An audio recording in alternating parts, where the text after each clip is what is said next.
कि महानता 1000 चीजें करने में नहीं है, पर एक चीज को 1000 बार करने में है। लेकिन लिख दिया वो इंपॉर्टेंट नहीं है, लिखने के बाद जो प्रैक्टिस किया होगा नेट में जाकर, ये क्षण तेरी जिंदगी में फिर कभी नहीं आएगा। जा मैं तुझे लेकिन अपनी जिंदगी में सबसे ज्यादा फेलियर अगर किसी ने फेस किया है, याद रखो, सबसे इंपॉर्टेंट चीज पे लेके जाता हूं, consistency. What transform average into excellence. जोर से पढ़ेंगे मेरे साथ साथ, इंपॉर्टेंट है इसलिए पढ़वा रहा हूं, साथ साथ पढ़ेंगे मेरे साथ।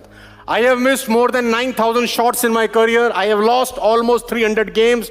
26 time I have been trusted to take the winning game shot and missed. I failed over and over again, that's why I succeed. ये दुनिया के सबसे महानतम बास्केटबॉल प्लेयर माइकल जॉर्डन का कोट है। लेडीज एंड जेंटलमैन, जितना rejection इस आदमी ने अपनी जिंदगी में फेस किया है, मुझे लगता नहीं प्लेनेट पे कोई आदमी कर सकता है। लेकिन आज अगर आप माइकल जॉर्डन की नेटवर्थ की बात करेंगे तो आपके होश फाख्ता हो जाएंगे। किसी बड़े फिल्म स्टार, किसी बड़े हॉलीवुड स्टार से बड़ा उनका मकान है और वो राजा वाली जिंदगी बिता रहे हैं आफ्टर द रिटायरमेंट। लेकिन अपनी जिंदगी में सबसे ज्यादा फेलियर अगर किसी ने फेस किया है, is the man I am talking about. लेकिन इनमें एक ही क्वालिटी है, लगे रहो, लगे रहो, लगे रहो। मैं तस्वीर के साथ आपको बता देना चाहता हूं प्रैक्टिस और कंसिस्टेंसी की ताकत। टाइम्स ऑफ इंडिया का लेख है, मैं अपनी बात अपनी जबानी नहीं करता। टाइम्स ऑफ इंडिया ने छापा है ये। टाइम्स ऑफ इंडिया ने छापा है, when Sachin Tendulkar told Brad Hogg, this will never ever happen again in your life. मैं आपको पावर ऑफ कंसिस्टेंसी और पावर ऑफ प्रैक्टिस की ताकत समझाने की कोशिश कर रहा हूं। हिंदुस्तान के अंदर खास तौर में सबसे बड़ी प्रॉब्लम क्या है, जो जिम की सब्सक्रिप्शन है वो 1 जनवरी से 15 जनवरी में सबसे ज्यादा होती है।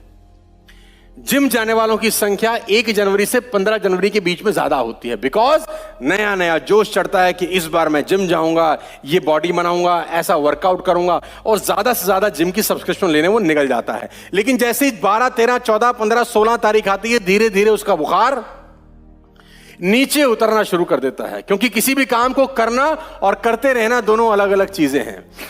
घटना जो आपकी स्क्रीन के ऊपर है, स्टोरी से समझाने की कोशिश करता हूं। ऑस्ट्रेलिया और इंडिया के क्रिकेट मैच में ब्रैड हॉग ने सचिन तेंदुलकर को बोल्ड आउट मारा। और ब्रैड हॉग नया खिलाड़ी था, लेग स्पिनर था, शेन वॉर्न की तरह गेंदबाजी करता था, और उसको लगा कि मैंने जिंदगी में सबसे बड़ा काम कर लिया, कि मैंने दुनिया के सबसे महानतम बल्लेबाज, जिसको क्रिकेट का गॉड बोला जाता है, उसको बोल्ड कर दिया। और मजे की बात तो यह कहानी यहां रुकी नहीं।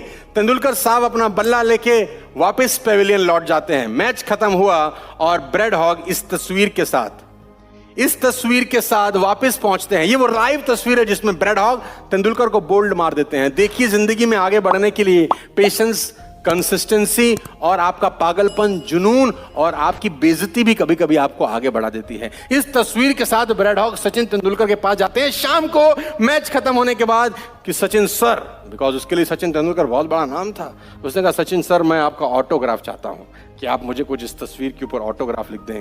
और टाइम्स ऑफ इंडिया का यह आर्टिकल है कि सचिन तेंदुलकर इस तस्वीर पे ऑटोग्राफ में लिखते क्या हैं। सचिन तेंदुलकर इस तस्वीर में इस ऑटोग्राफ पे लिखते हैं, bread Hogg, this will never happen again. ये क्षण तेरी जिंदगी में फिर कभी नहीं आएगा। ये क्षण तेरी जिंदगी में फिर कभी नहीं आएगा। जा मैं तुझे और ये लिखना तो आसान है। सोचो तेंदुलकर ने इसके बाद कितना प्रैक्टिस, और इसके बाद सचिन तेंदुलकर और ब्रैड हॉग 45 बार आमने सामने हुए। जब ब्रैड हॉग ने सचिन तेंदुलकर को गेंद करी, चाहे वनडे हो, चाहे टेस्ट हो, चाहे आईपीएल ही क्यों ना हो। लेकिन इस घटना के बाद ब्रैड हॉग सचिन तेंदुलकर को फिर आउट नहीं कर सका।